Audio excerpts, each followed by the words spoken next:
السلام علیکم ورحمۃ اللہ وبرکاتہ۔ بسم اللہ الرحمن الرحیم، الحمد للہ رب العالمین، والصلاة والسلام علی رسولہ محمد وعلی آلہ واصحابہ اجمعین، اما بعد۔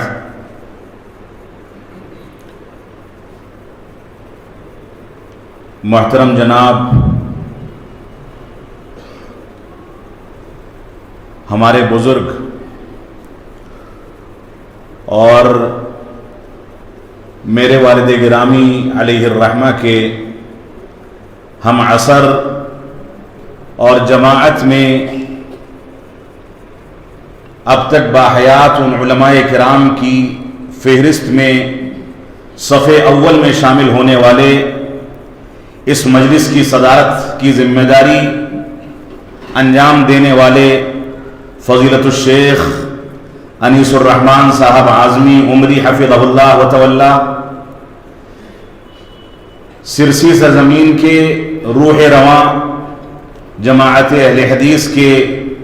اہم ذمہ دار فضیلت الشیخ عبدالغفور صاحب جامعی حفظہ اللہ وتولا، جنوبی ہند کے معروف خطیب فضیلت الشیخ عبدالعظیم عمری مدنی حفظہ اللہ وتولا، دیگر علماء کرام، سامعین کرام، اس مسجد کے امام و خطیب اور اندرا نگر مسجد فاطمہ کے امام و خطیب، جن دونوں کا تعلق جامعہ اسلامیہ سنابل کی تعلیم سے یقین رہا ہے، یہ سارے کے سارے افراد اور بالخصوص صدر اجلاس کی موجودگی میں اپنے آپ کو اس بات کے قابل نہیں سمجھتا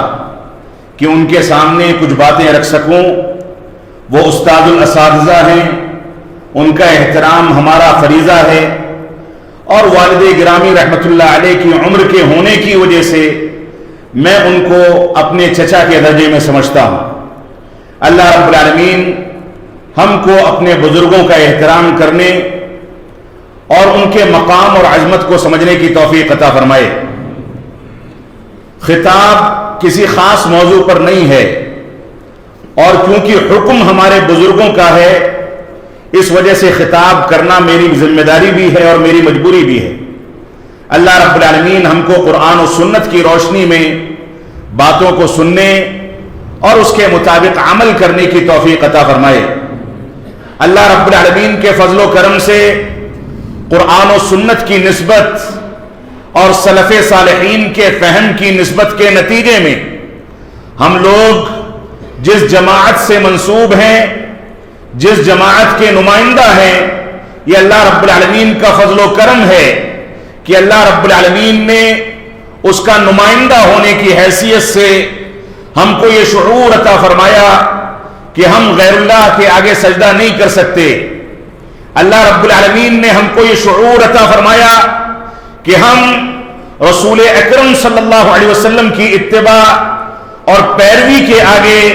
نہ کسی کی تقلید کا خیال کرتے ہیں، نہ کسی کے اقوال کا اعتبار کیا جاتا ہے۔ علم کی بنیادوں پر لوگوں کا احترام، لوگوں کی عزت اور ان کو ان کے مقام پر رکھنا، یہ ہمارے منہج کا حصہ ہے۔ لیکن ہمارے لیے قرآن مجید کی آیات، رسول اکرم صلی اللہ علیہ وسلم کی صحیح احادیث اور ان دونوں چیزوں کو سلف صالحین اور بالخصوص صحابہ کرام کے فہم پر سمجھنا، یہ ہمارے لیے دین کا سب سے بڑا سرمایہ ہے۔ یہ اللہ رب العالمین کا فضل و کرم ہے کہ اللہ رب العالمین نے ہم کو اس جماعت کا حصہ بنایا۔ اللہ رب العالمین نے ہم کو یہ توفیق عطا فرمائی کہ ہم اپنے معاملات میں، اپنی عبادات میں، اپنے تمام کے تمام امور میں قرآن و سنت کی بنیادوں پر آگے بڑھیں، اس کے مطابق عمل کریں، صحابہ کرام کا احترام کریں، قرآن و سنت کے مفہوم کو سمجھنے کی کوشش کریں۔ اس پر اللہ رب العالمین کا جتنا فضل و کرم ادا کیا جائے کم ہے۔ اللہ رب العالمین ہم کو اس پر استحکام کی توفیق عطا فرمائے۔ جہاں اس جماعت کی اور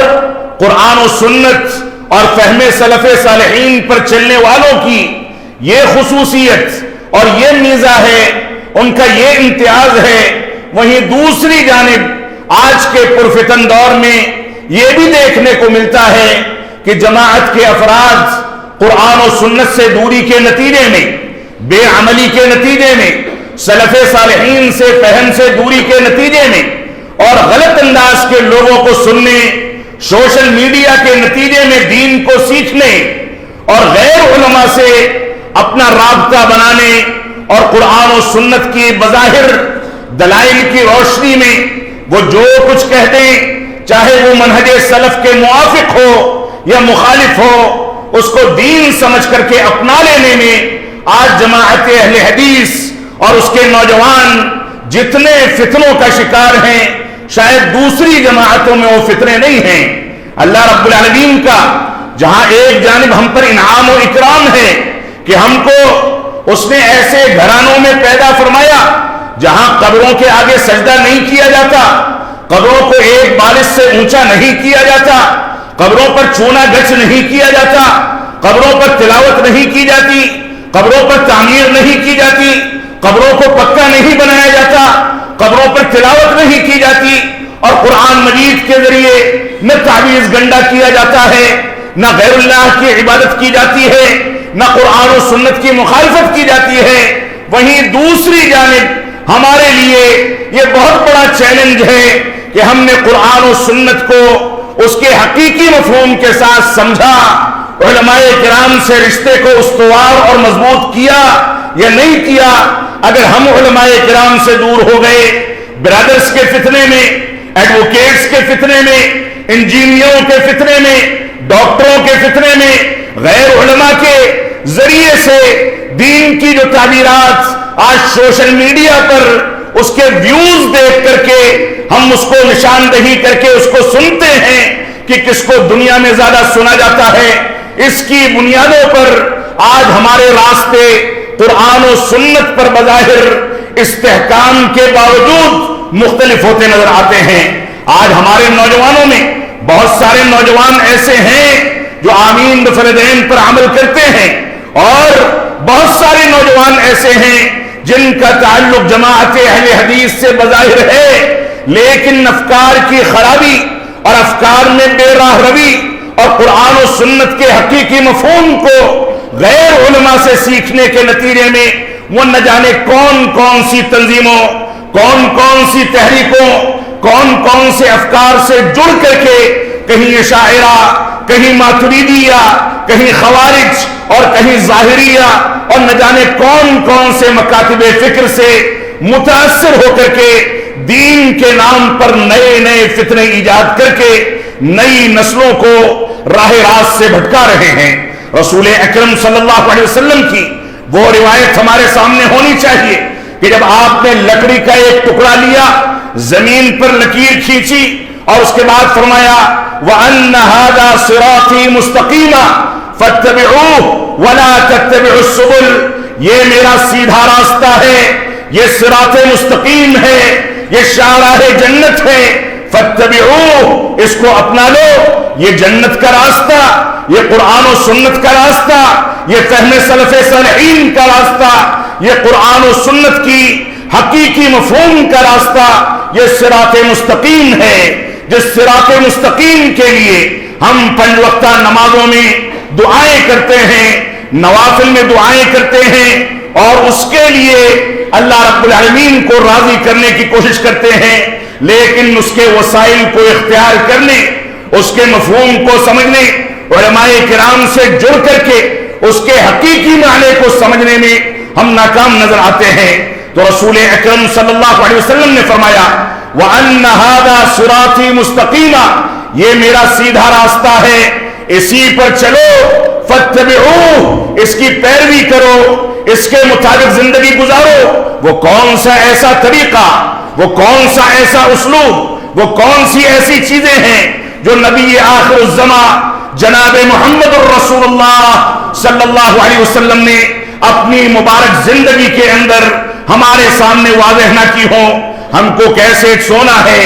کیسے جاگنا ہے، کیسے چلنا ہے، کیسے باہر نکلنا ہے، کیسے گھروں میں داخل ہونا ہے، شادی بیاہ کو کیسے انجام دینا ہے، لوگوں سے کیسے مخاطب ہونا ہے، لین دین کیسے کرنا ہے، بڑوں کے احترام کا مفہوم کیا ہے، چھوٹوں پر شفقت کا مفہوم کیا ہے، ماں باپ کا مقام کیا ہے، بھائی بہن کا مقام کیا ہے، بڑوں کا احترام کیا ہے، چھوٹوں پر شفقت کرنے کا مفہوم کیا ہے، ساری کی ساری چیزیں رسول اکرم صلی اللہ علیہ وسلم نے ہمارے سامنے واضح کر دی. یہاں تک کہ یہود و نصارہ اور اس دور کے کفار و مشرکین مذاق اڑاتے تھے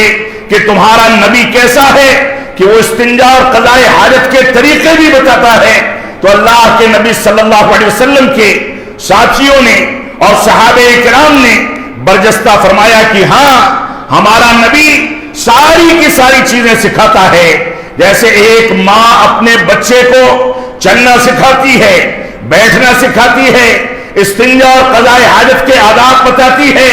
گھر میں کوئی چیز اٹھانی ہے تو کیسے اٹھانی ہے، بستر پر چڑھنا ہے تو کیسے چڑھنا ہے، اترنا ہے تو کیسے اترنا ہے، معاملات کرنے ہیں تو کیسے کرنے ہیں، جیسے ایک ماں اپنے بچے کی کسی حرکت سے غافل نہیں ہوتی،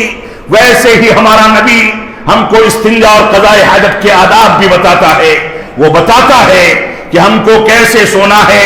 کیسے کھانا پینا ہے، کیسے لین دین کرنی ہے، چلنے کے آداب کیا ہیں، چڑھائی پر انسان چڑھے تو کون سے آداب اختیار کرے، ڈھلان پر اترے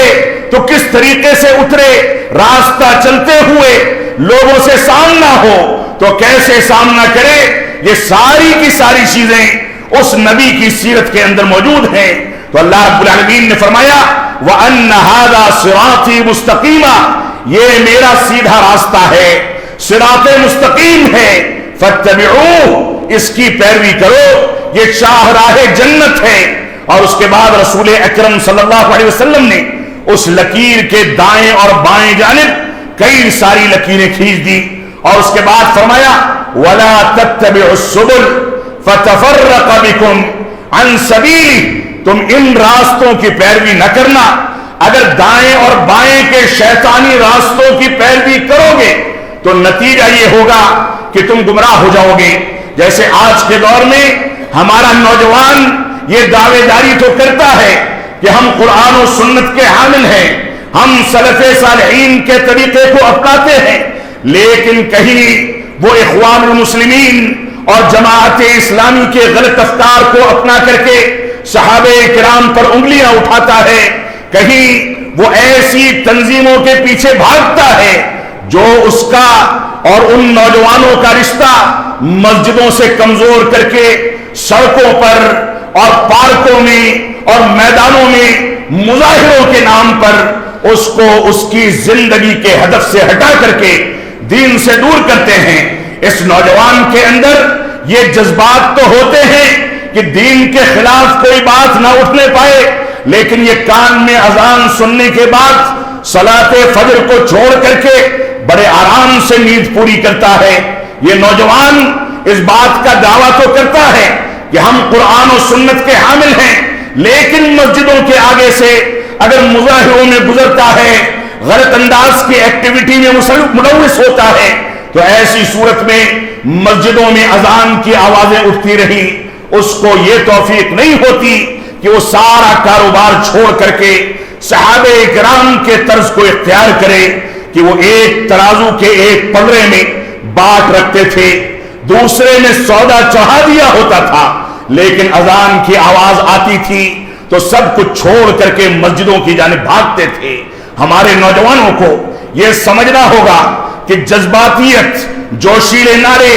شدت پسندی، کسی کے سامنے آپے سے باہر ہو جانا، یہ ہمارے دین کا تحفظ نہیں ہے. ہمارے دین کا تحفظ یہ ہے کہ ہم قرآن و سنت کی بنیادوں پر سنجیدگی کے ساتھ چلیں. مسجدیں ہمارے محلوں کی تنگ پڑنے لگیں، فجر کی نماز میں مسجدیں آباد رہیں، دوسری نمازوں میں لوگ آ کر کے مسجدوں کو اپنا مرکز بنائیں. ان مسجدوں کے ذریعے وہ اللہ رب العالمین کی پیروی کا پیغام لوگوں کو سنائیں، اتباع رسول کا پیغام سنایا جائے، صحابہ کرام کے منہج کی ترویج کی جائے، قرآن و سنت کے منہج کی ترویج کی جائے. ان مسجدوں کو ہم جہاں نمازوں کے لیے استعمال کریں، وہیں لوگوں کے عقیدے کی اصلاح، قرآن و سنت کی پیروی اور غلط افکار کے سلسلے میں